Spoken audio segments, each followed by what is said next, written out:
Good morning, Chris. How's it going? Man, you had me nervous there for a minute. I had a little mouse problem. Gotcha. Little mouse problem. Hopefully it wasn't chewing on your wires. No, my mouse went dead on my computer. So I was like, shoot. So just delayed me for a couple seconds. So, hey, happy after 4th of July. Yeah, you mean after what sounded like World War III? Yeah, we had, Big Bear's got a big fireworks show, and I think this year they went to the next level on it because they didn't have it last year, So I think they really took it up a notch. So it freaked our dogs out just a little bit. Yeah, no, mine was I have, my two dogs, one of them does just great. The other one is scared as hell of the fireworks, and she shakes and shivers the whole time. Yeah, well, it's funny because they did pretty well. Minion, of course, thinks he's going to go in attack mode, and World War III starting, and he's on the front lines, but he's this big, so he got a little tough. But hey, I'm really excited about this podcast, and here's why: it's called "When It Comes to Building a Lifestyle Business or an Entire Empire, Slow, Smooth, and Smooth is Fast." And I think this message needs to be heard by a lot of people. And it's just a reminder. And then, it's also, I had this chronic disease when I was younger. And even as I got older at different times in my careers, go hard, go big, go fast now. And I want to tell you, almost every time it bit me in the butt. It bit me in the butt when you get a little fast. So we went public yesterday. Hey, I'm sitting on the new bar, and my idea didn't work.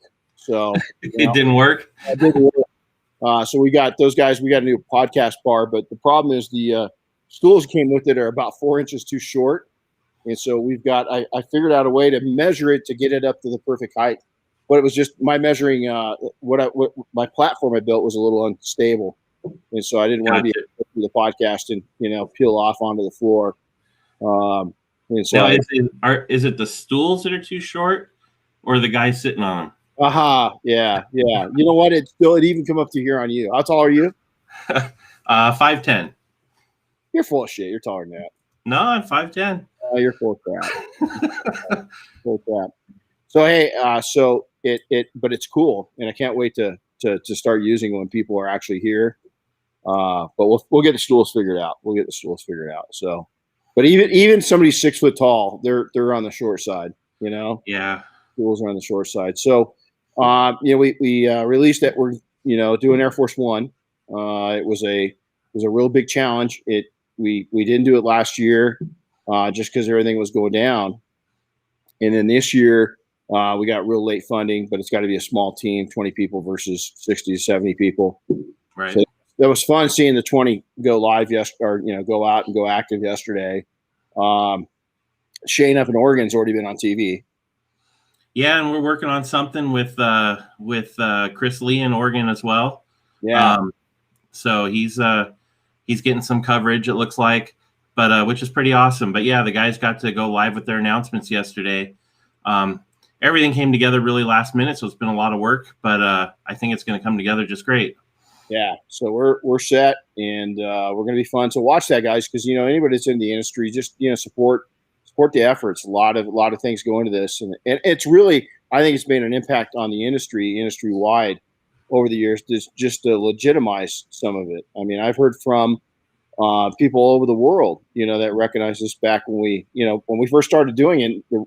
The internet was around, but there was no there's a couple boards. Remember when online boards, where you put a tag and then it kept coming down,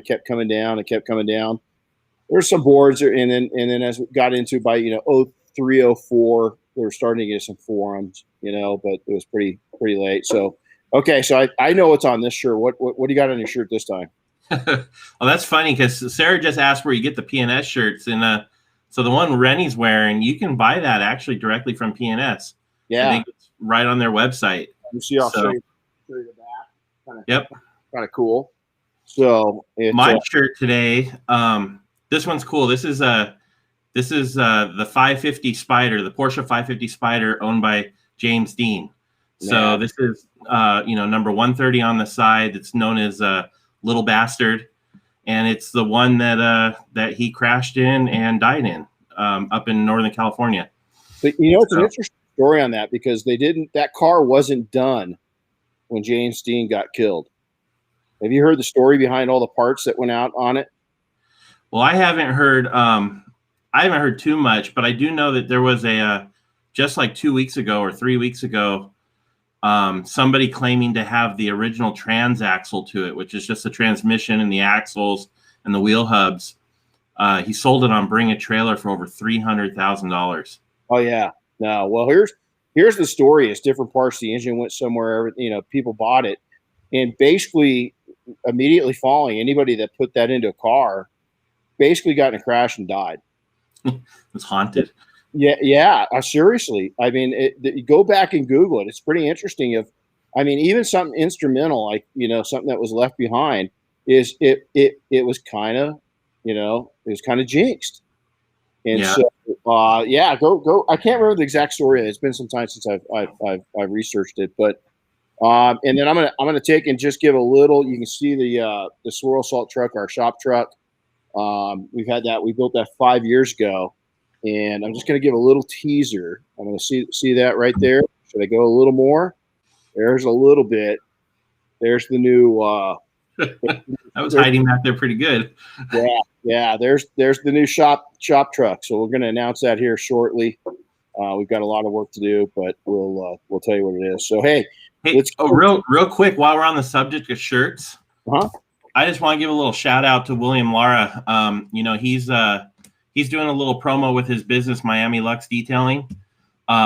He's got some t-shirts he's producing, and he's offering them up to anybody in the industry who wants them. But the cool part is all the proceeds he gets from it, he's donating to a local cause. Can't remember if it's an animal shelter or what, but it's animal related. And so if you guys see that on social media and you want to support it, it'd be a good thing to do. Matter of fact, I shared it onto my Facebook. So if you want to go over and do that, at the end of the show today, I'll go ahead and share it now since we're talking about it. For every 5 that you guys buy, we'll buy one. And so if you guys buy 50, we want you to buy 100. But we're going to go in there and we want to take and help him raise. It's for a good cause. It's great.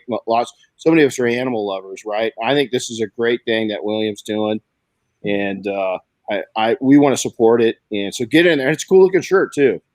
And guys, he's taken out is the cost of the shirt and giving basically the cost of the shirt. It's double. So he's matching that as a giveaway to the rescue. So it's pretty cool. It's pretty cool. So hey, so at some point today, I'm gonna share some pillars at some point during this talk, just depending on where we're at.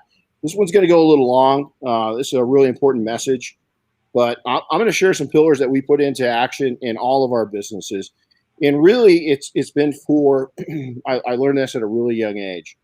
And so we're going to share those at some point. So I really want you to pay attention. If you're a note taker, this would be a great time to take mental notes. Get your cell phone out if you're working and listening to this, and just jot down some notes, mind map this out. So, first off, when I started my journey, I was called so many things, and really I've had 3 times in my life where I was launching. When I was a kid, I got teased because, all the other kids are going and doing things and going to the movies and playing and stuff like that. And at an early age, here I am out, washing and detailing planes. And I didn't do just that. I had I did lawns. I did anything. I pulled weeds. I watered trees. I cleaned up this grocery store. We had a little strip mall, and I did all the cleanup on that. And so there's a lot of things I did at a young age. But here are some of the things that I want to see if you guys can relate to, is that, and I want to recognize this because I want you to take and be able to compartmentalize when people say this to you. And namely, it's a lot of friends and family that'll do it. But I heard a lot that, hey man, you're a dreamer, you're a dreamer. Go get a real job. Don't stop wasting your time. This is never going to happen. Why would you do that? Why would you be interested in even doing that for a living? Come on, man. These businesses, these type of small businesses don't go anywhere. The failure rate is 90%. You'll never make money at doing what you're doing. It's below you. That one used to piss me off. It's below you. I got called a loser a lot, that I was never going to make it. And this is the one that cracked me up, is that your ego is big and you can't accomplish these things. You think too highly of yourself, and it's not possible. And then this one I heard a lot: you will fail. And I want to tell you right now is that use that as your fuel. And if you've got people telling you that, immediately I stopped hanging out with those people. Even if it was family, I didn't move them out of my life. I didn't relocate the people in my life. But what I did do is I didn't talk business with them anymore. I let them watch me with their own eyes, and my success was my proof. That's all I needed. I didn't rub it in their face. I didn't say I told you so. And I continue to, because there's people maybe right now that are going to listen to this that never believed I could or would.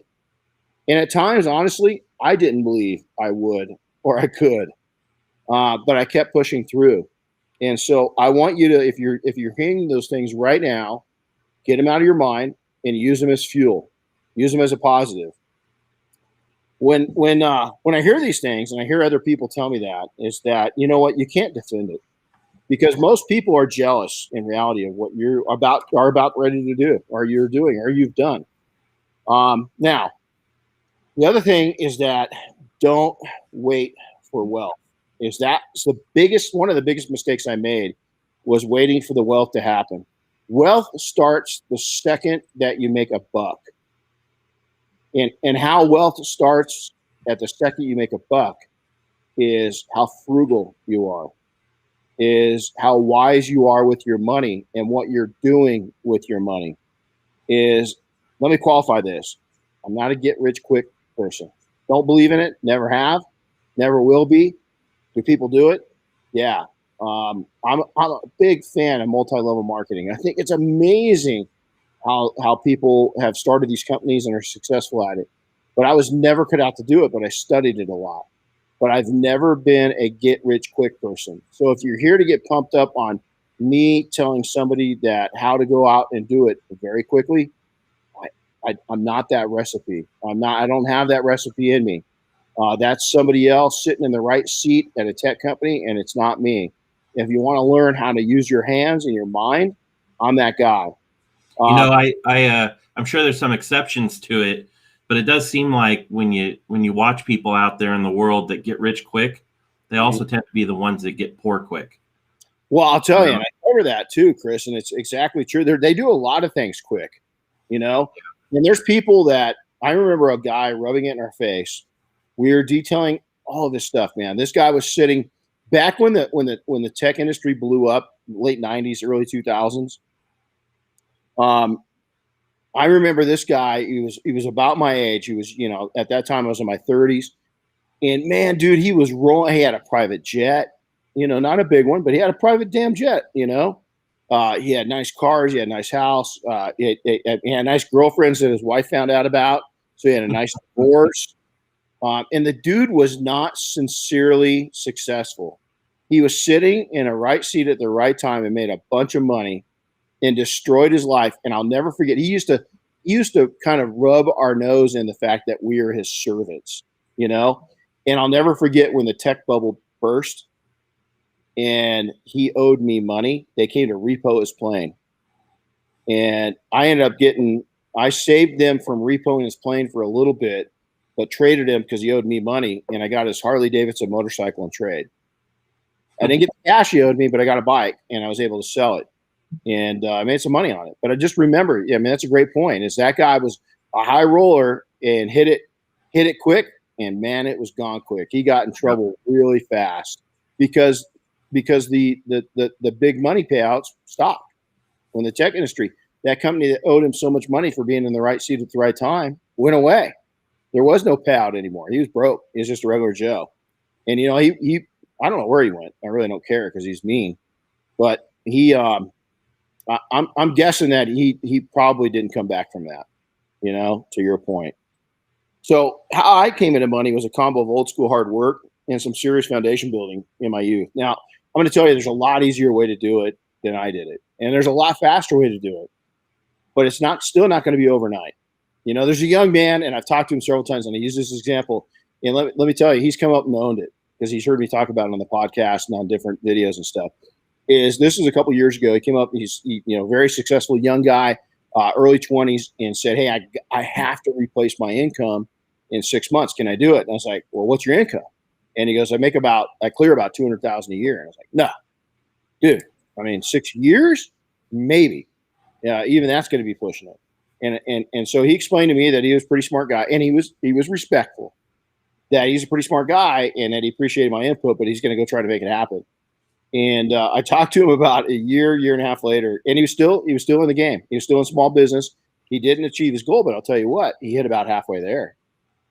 And it took him a little more than 6 months to hit $100,000 of income, but that was pretty impressive. So it can be done, but can you take and maintain that? And is it scalable? And can you continue to do it?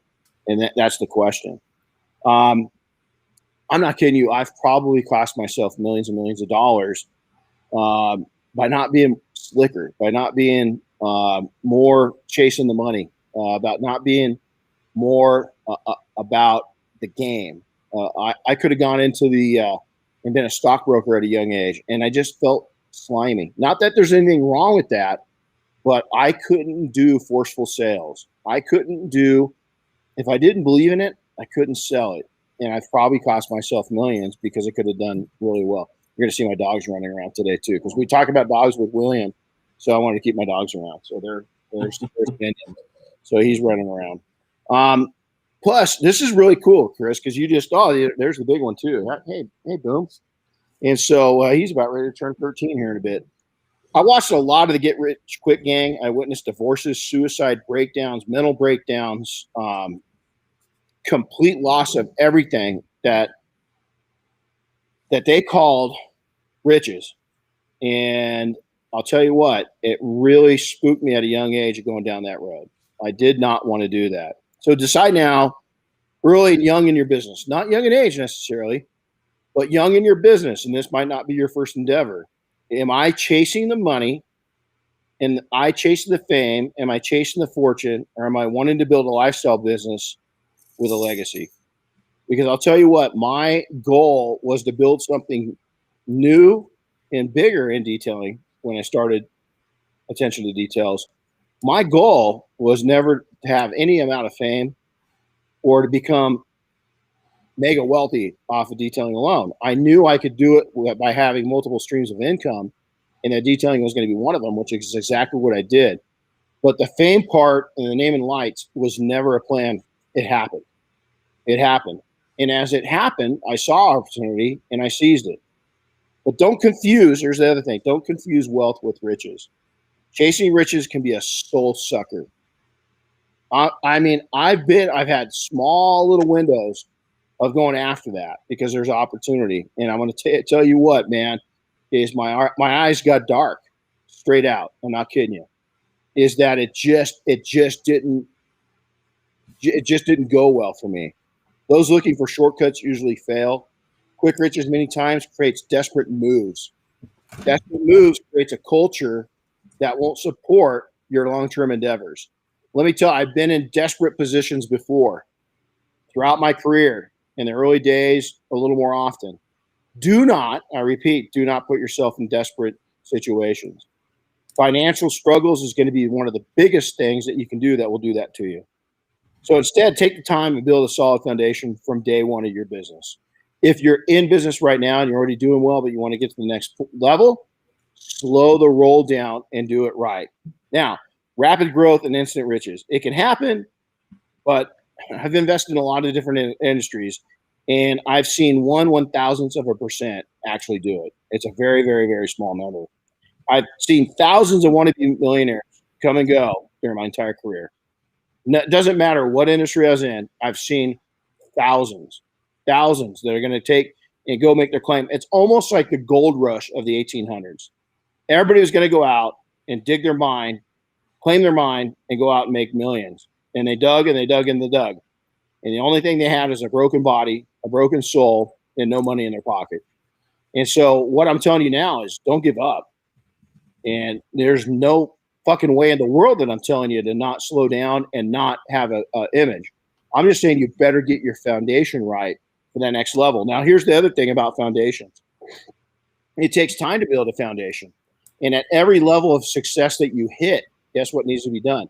You've got to reinforce that foundation, especially if you're starting out very, very humbled and with not a lot of assets, is that as you start building to the next level, you might not be prepared for it mentally, physically, emotionally, or education-wise. You might not know how to manage that kind of money. You need to take and learn how to do that and build that foundation up so that you can handle that funds and you don't do something silly with it. Now, what I mean by silly is like paying too much taxes. Is that gets people into trouble if you don't have a good CPA and you don't know your shit. At every level of growth, people don't understand that when you start getting more successful, the tax bracket you go into changes. And so you've got to be prepared for that and have the right professionals around you to help you guide you through those times. Don't just think that every step you take that's on the ladder up, on the rung up, listen, the fall's greater the higher you get. But yet, if you've got that ladder on solid foundation and you keep reinforcing it and add concrete to it, making it a little bigger and making it a little deeper, bringing the right people on, guess what? You're not going to fail. You're not going to stress out. Because I came to Chris will verify this year. I came to him and Diane and said, listen, these are areas that I'm stinking. These are areas I need help in. And, Chris, part of it, Chris could help step in. Part of it, Diane could. But really what we needed was an in-depth financial team to help me. And we got that. And Chris, could you see an instant change in me when that was put into place? Oh, yeah, definitely. Definitely. It's part of that foundation I'm talking about. So what we did is we went out and we had been using the same CPA for a number of years. And I think he was a little stale, nothing wrong with him, great CPA. But we went out and found a accounting and CPA firm that put everything on the screen of my phone. So at any time during the day, I can go in and look at my finances. It's updated a couple times a week. And I get a monthly report. I get it every 2 weeks. I get a little kind of snapshot of what it's going to look like at the end of the month. It tells me exactly where I should kind of be leery at. They ask me questions. Hey man, last month your expenses went up by X amount. What did you do? So we understand, and what was your mindset when you did that? Okay. Is again, we'll take and we'll give a little, look at that, just a little bit. See it right there. Boom. How many times did I tell you, Chris? Only if the CPA approves it. And we checked in right before we pulled the trigger on that to make sure that the Trump tax advantages that President Trump had put into place hadn't been canceled out yet, so that we make sure to qualify. I didn't want to do something without having I thought of it very professional.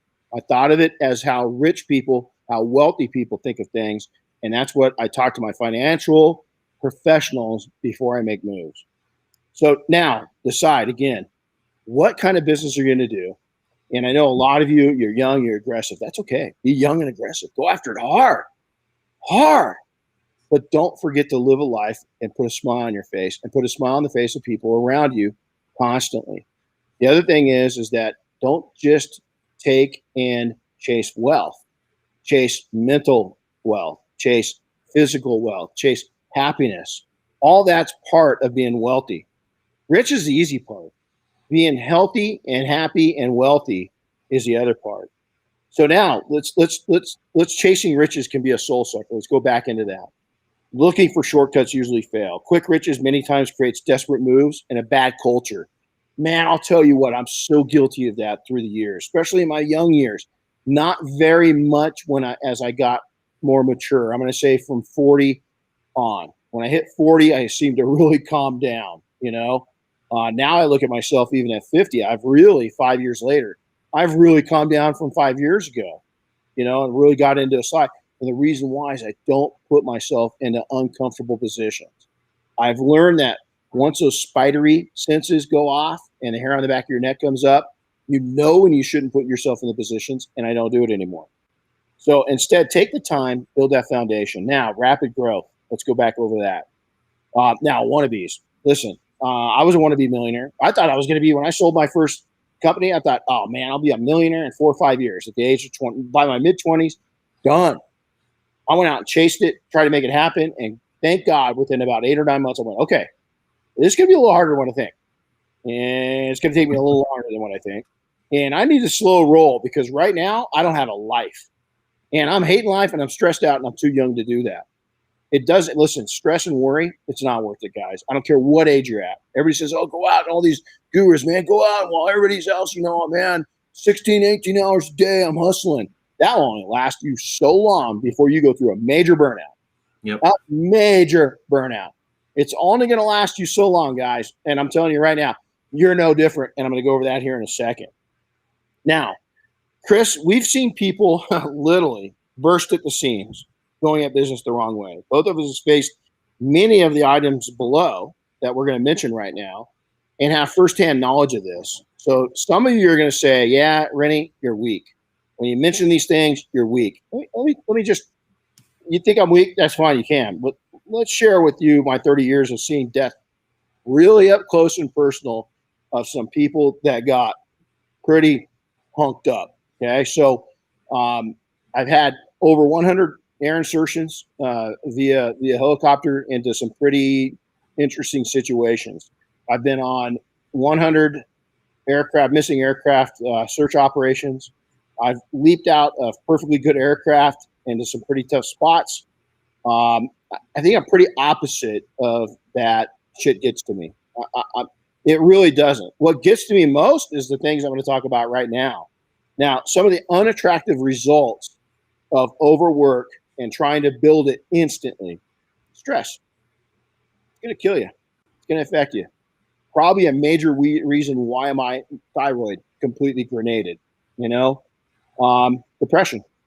I'm going to tell you right now is that I faced in at different pockets starting as early as 2001. And then again, I got it kind of straightened out. But by 2008, I was really 2007.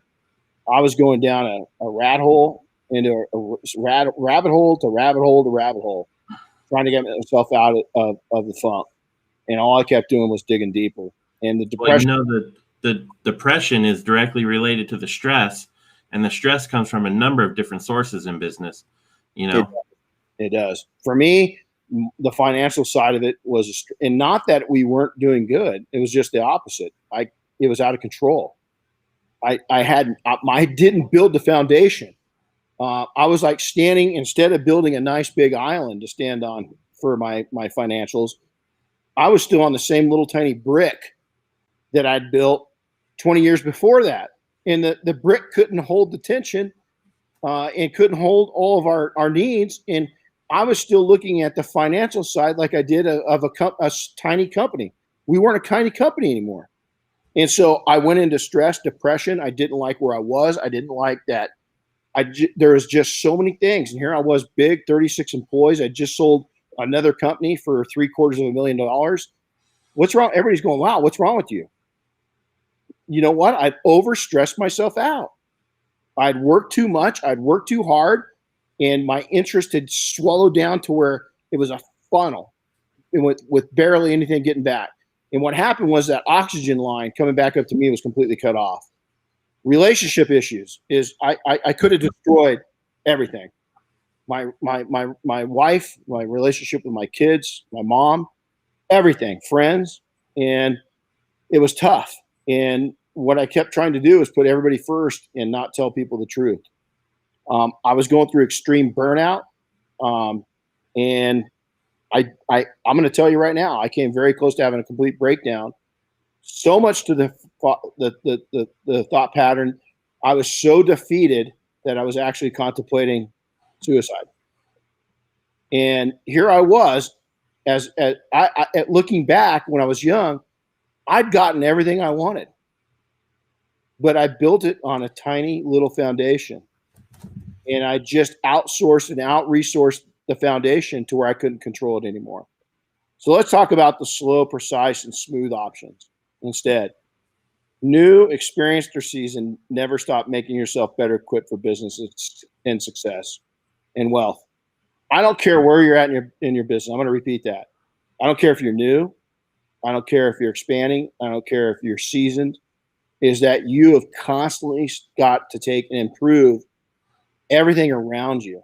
You can't just keep it as business as usual. You've got to move ahead. You've got to get smarter. You've got to get more dedicated. You've got to be able to see things out of 360 degrees out of your head. You've got to get out of your head. You've got to be able to get way above things and take a look. And you need to be open-minded enough that you don't know it all. You've got to take and go back to the very early stages. And we do this in our businesses quite constant as we dream, vision, plan, and execute. Is when you dream, sometimes your dream can become a little bit of a nightmare because you were very successful. I often say that when I met Bob and Dave Phillips 10 years ago, and then almost 6 years ago when we joined forces, and then 5 years ago when Double Black launched, is that, Dave and Bob both wanted to take and grow P&S. We were very successful at that, but in the meantime, we destroyed their lifestyle. Is we built this company that had been doing very well into the company that was doing exceptionally well, and it stressed us all out a little bit. So what we've had to do is regather ourselves, not slow down. Matter of fact, increase the pace, bring the right team on, but we had to take and rebuild our foundation. And when you grow like that, is what happens is that you can't stop. You can't tear down your building to build the new foundation. You've got to be doing construction on your foundation while you're still conducting business. And so you've got to bring in the right people to the positions and the right systems and processes from people that know it. And then you got to, at all costs, and this, I'll tell you, we went on a meeting last week, and one of the things I really talked about was protecting our culture and how important it is. Your culture and your personality is most likely what won people over. We're going to talk about that in a second too. And if your personality and your own personal culture changes a little bit, that could take and deactivate a whole lot within your business operation and within your success. So read. I read 10 to 20 books a year. Audible books have made it a lot easier. And so you've got to take and continually educate yourself and make yourself a wiser person. The other thing is turn off the damn TV and media. I want to tell you right now, and it's not doing you, especially at this juncture in our history, it ain't doing you any good. And if you find yourself getting caught in it, turn it off. I took a 4-month hiatus from Facebook. I just had enough, and I just disappeared. And now what I did is I just learned, I hate to say it, I don't look around at Facebook. I post to let people know I'm alive, but Facebook is just, it's gotten, I don't know if I said it's gotten better, would that be a right term or no? I actually was thinking about that the other day. My feed has gotten better. Mm-hmm. I don't know if I've managed it better or if the people in it are just, realizing the same thing. But I'm seeing a lot less garbage than I used to. And I think that's it, is I'm seeing a lot of more cool, like, business stuff that I enjoy, mm-hmm. happy stuff. And so it's made me want to engage it a little more again. And so, maybe it's just me not accepting the BS, right? Or maybe everybody's at the same juncture, and coming down to it. Reinforcing your foundations is a must again and again and again. Study people. Of everything that I've ever done is that you need to learn the personality traits of different people and how to deal with them. There's a time is that I used to be a lot more hot-headed than I am now. Yesterday I kind of lost it. We have a company that we've done business with forever. Matter of fact, it's I won't name their name just because I don't want them to throw a fit because they're big, but they deliver water to our facility, drinking water. And the dude, their delivery system, the water cooler had broken and it was down, and I had to clean up a mess. No big deal. I didn't care. So when he came, I asked him if he could drop it off in the front, and he goes, "Well, no, I can't go 5 feet away from my truck. I got cameras on it." And I said, "Well, can you just drop it? I mean, I'm not asking to just drop it at the front door of the shop." No, I'm going to drop it right here. And he basically refused, just out of pure laziness. And so I told him to pick his shit up and take it and shove it up his bunghole. After he just unloaded a whole bunch of water, I was like, "Hey, if you're going to be that way, I don't want it. There's other sources. I'm not going to take mediocre service. I would never offer that level of service, nor am I going to accept it." And so by the other means, we just had some work done. One of the things in our house, we bought this. We love our property, right? Chris, we had the suckiest closet. We're talking about that. So we had a new closet line because, and oh my God, it turned out awesome. Those guys were here until 8:30 last night. And man, we tipped them. We gave them water. We gave them munchies. They were sweethearts. They did a great job. I couldn't even tell. Matter of fact, the closet was cleaner when they left than it was when they got there. That is outstanding service. That is outstanding way to take care of business. They were the employees. And so today, guess what I'm going to do? The other company, I called, still haven't heard back from them. Put a complaint in. When I called them yesterday, I wanted to talk to a representative. Due to COVID, there's a lesson to be learned here. We are experiencing a higher level of calls, and your wait, and then it comes on, it says automated, 3 hours and 15 minutes. And I was like, yeah, I'm not sitting on the damn phone for 3 hours and 15 minutes. So we sent an email. Still haven't heard anything. This company, they're responsive. They're awesome. Guess what I'm going to do today? I'm going to call these guys, find out who their supervisor is, and tell them how badass their staff did. There you go. That's the way it should be. So we got one question. I do, and I know a few people out in podcast land there. How many black shirts did you count coming out of that closet remodel? Shit, man. So you saw that. I'll go I'm going to guess it was about 100. About 100 between the shirts, the hoodies, and some of them. It was really cool though, because I found some really cool shirts I hadn't seen in a couple years.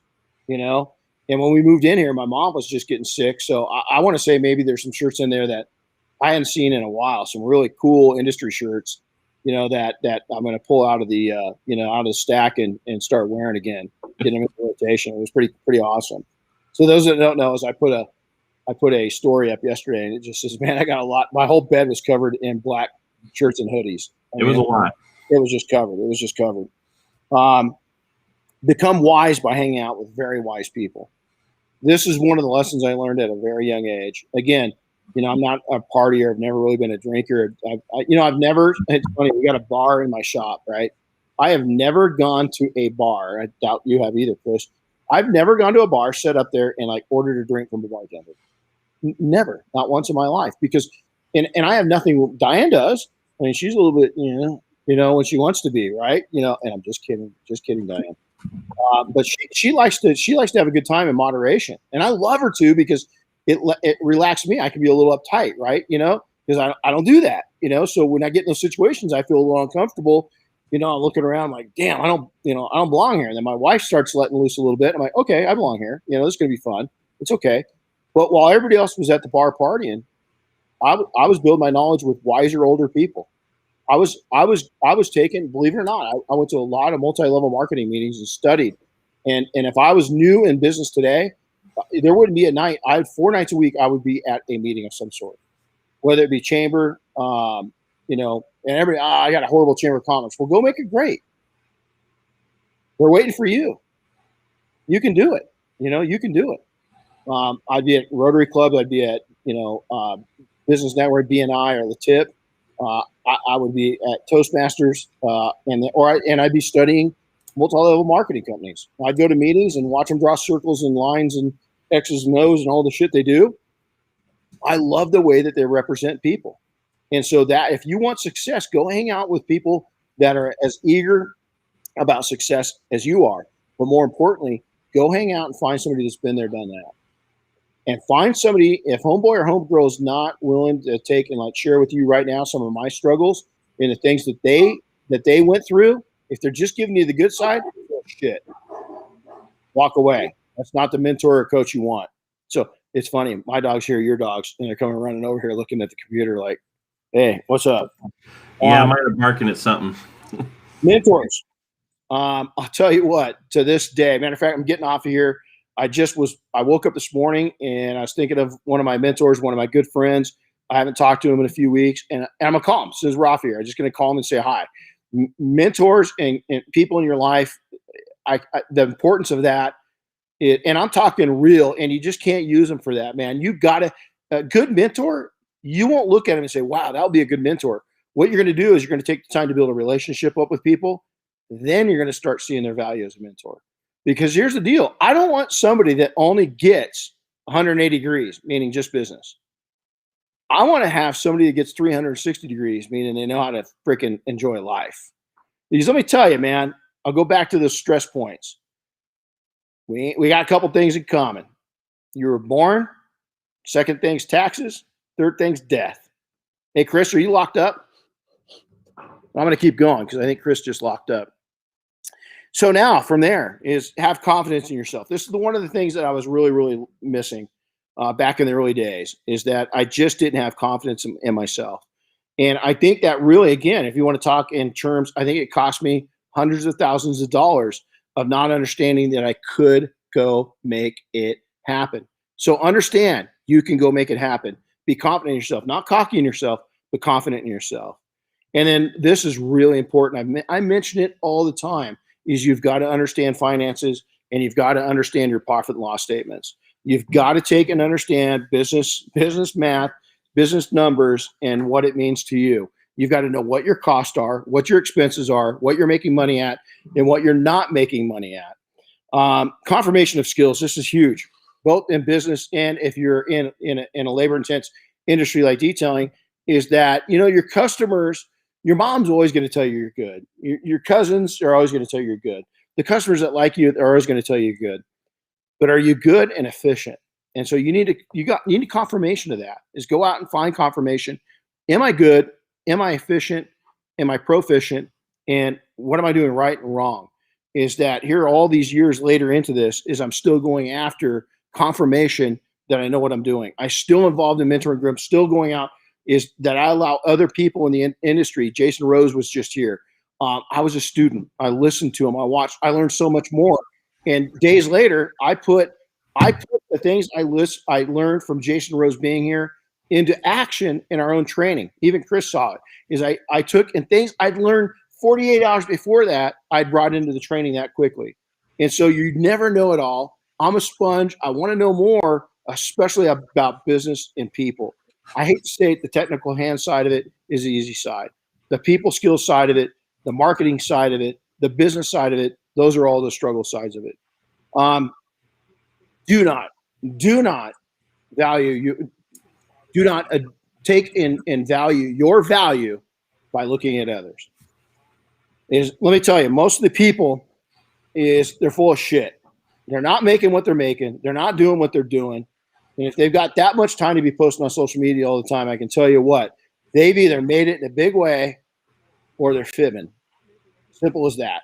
I'm going to tell you straight out true, is that the people that I really admire in business, most of them have a marketing team. A lot of what we put up on the internet, I have nothing to do with.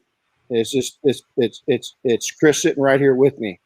Even on my personal stuff, I'm gonna own it. When Chris sees me go a little dormant for a little while, he jumps on it.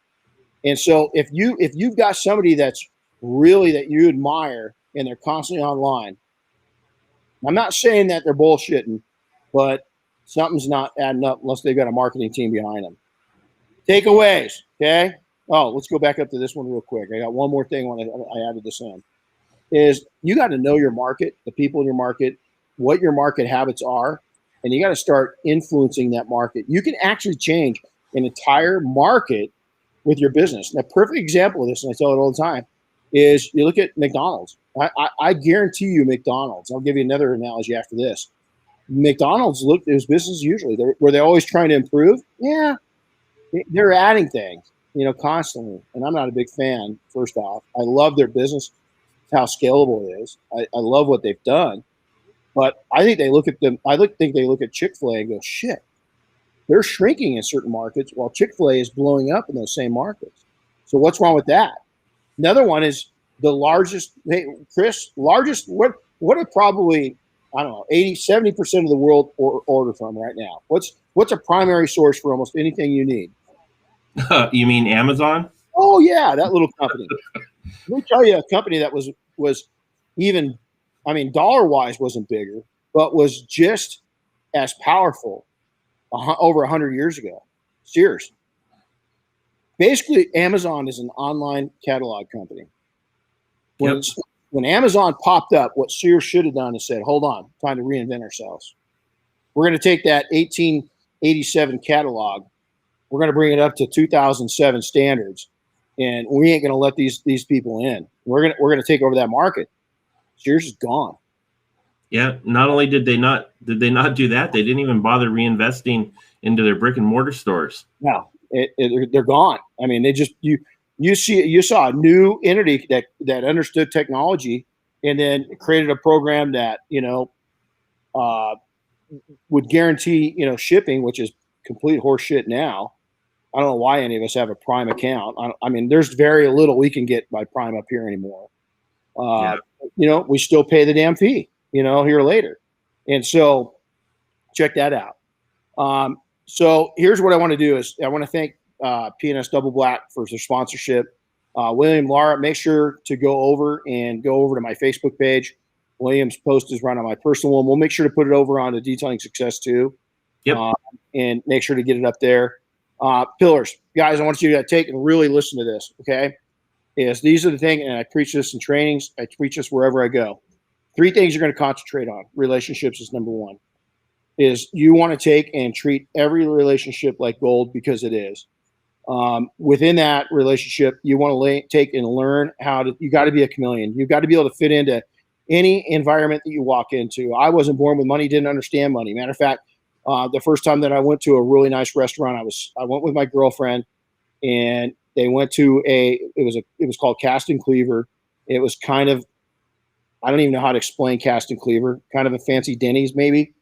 And they had a salad bar, and I'd never seen a salad bar before. 16. And so my girlfriend's walking me through their family. I'm totally out of place because I've never been anywhere this nice before. And there's bread there, and there's bread, but how the hell do you cut it? You got to cut it yourself. So she explains that you have to take the towel, put the towel over, and then cut the bread. That way you don't touch, the bread with your hand. I was like, okay, that's cool. So I'm looking around. I'm nervous as can be. I lay the towel down on it. I go to crank through to cook my bread and cut right through my finger. Blood all over the place. It was, shut down the salad bar. It was horrible. That was my, I was like, well, there goes that one. They're never taking this kid from the other side of the tracks anywhere again. But at that point, I started being able to read people. I had to start fitting in with a different part of society that I was not used to being around, nor were they used to being around me. So number 1, those relationships is huge. Number 2 is I don't care what it comes down to in business. It starts with relationships. It goes to you. You've got to take and work on you. You've got to constantly improve yourself. And then lastly, number 3 is everything in marketing is about you and relationships. So 1, relationships, 2, you, final 1, 3 is marketing. Every time that you go in and you have an opportunity to market yourself, you're going to market yourself. But you've got to learn how to do it in a classy, positive, I like the soft touch. I've always called it a soft touch approach to marketing. I've never been an in-your-face marketer, desperate. I always wanted to make people feel like I gave them good information to make a buying decision. I did great follow-up and so forth, but I never pushed. I was never a heavy closer. I was a soft closer. What I mean by that is that when I talk to people, is I'd say, so, hey, what are you thinking? I've got, next Tuesday available on my schedule. That was as hard a close I ever did. And I really believe in that. So again, really concentrate on those relationships, concentrate on you, and make it all about marketing. So with that, go over to support William and his effort with animals. It's a pretty cool thing. Really excited. So, hey, as always, make sure that you hit the like button, subscribe to us, share it if you've gotten something out of this. Is we'd love to have you share it with on your feed and so forth. Let us know of anything else topic-wise that you'd like to hear about, and make sure to watch. We've got some news coming up, and again, I'll take in just a little bit, it's easier there of what's going on there. So, all right, guys. Hey, Chris, have a good day. We'll see you. We'll see you Sunday. And Yep. Boy, we got a busy week next week, huh? Sure do. It'll be fun though. It's going to be fun. We're going to do some really fun marketing up there too, and reach out. So, all right, guys. Hey, happy detailing, everybody. God bless. We'll talk to you soon. Take care. Yep. Bye, guys.